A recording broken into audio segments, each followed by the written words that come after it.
అందరికీ నమస్కారం. భోగి రోజు మా బాబుకి భోగి పళ్ళు పోసాము. ఈసారి పండగకి మా అమ్మ వాళ్ళ ఇంటికి వెళ్ళామండి.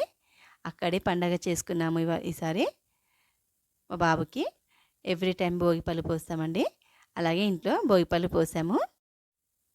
ఓకే అండి. నాకు ఈసారి వీడియో ఎడిట్ చేసి పెట్టడం అనేది కొంచెం లేట్ అయిపోయింది. అండ్ మా ఫాదరు, మా బ్రదర్ కూడా భోగి పళ్ళు పోసారు.